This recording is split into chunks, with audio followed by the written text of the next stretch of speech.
Do a snap. Today I'm going to show you how to temper chocolate, and I'm just using semi-sweet chocolate chips. And so I'm going to use the seeding method. And so you divide your chocolate into thirds, so 2/3 in your main bowl and then 1/3 of it in a smaller bowl. And this is going to be used for seeding. And then I'm going to use the double boiler method over on the burner. And I have a pot with water, and I have about 1 inch of water. And then my bowl, either a Pyrex bowl or a metal bowl, will go on top. And then we don't want the bottom of the bowl to touch the water. And then as that water heats up, I have the heat set to medium, the steam will gently heat up this bowl and gently melt the chocolate. And then we want to heat this and melt this chocolate and get the temperature between 115 and 120 Fahrenheit and no higher than that. And that is 46 to 49 Celsius. And then the temperatures will be a little bit lower for milk chocolate or white chocolate. We temper chocolate for a variety of reasons. One is it gives you that snap when you turn it into a bar. 2, it gives you a nice shine finish to the chocolate. And 3, for storage, it allows it to stay at room temperature without kind of getting soft and melted on you.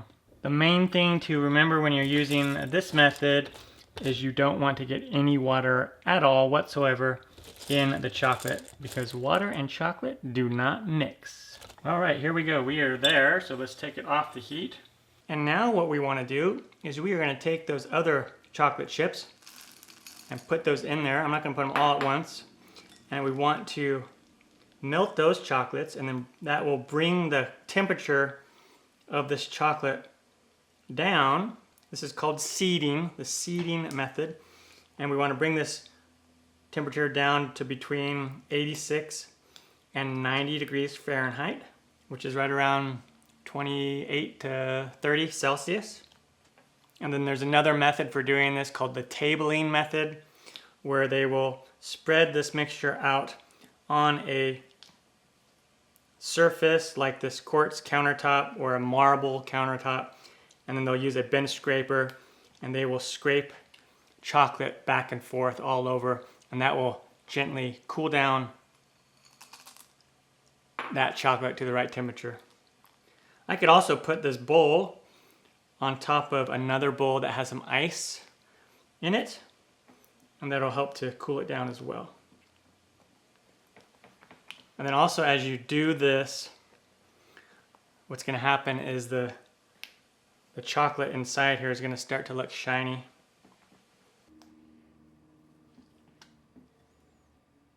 Okay, perfect. Now we are right around 86 degrees Fahrenheit, which is what, 28 Celsius. And now back over to the burner we go, and we want to just heat this up right around to 90, and that's going to be the working temperature for the chocolate. But right now it's essentially tempered.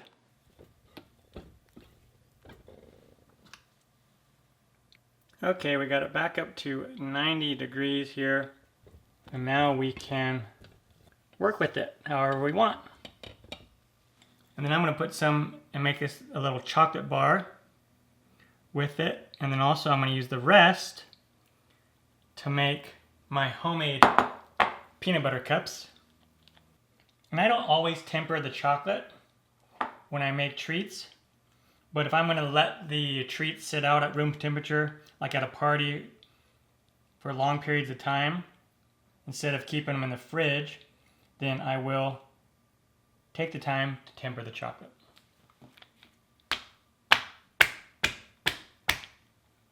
And then this bar right here will harden at room temperature, but you can quicken the process by just putting it in the fridge for like 10-15 minutes. Now let's take a look at this chocolate bar here.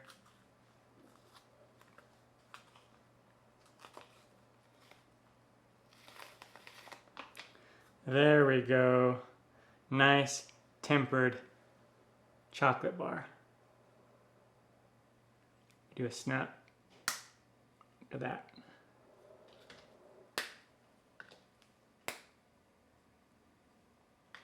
And then I have my peanut butter cups that I'm working on right here.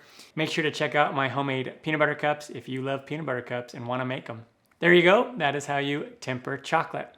Thumbs up, down the corner, press it. Don't forget to check out my other videos. Take care. Time for me to eat a piece of this chocolate. Yeah.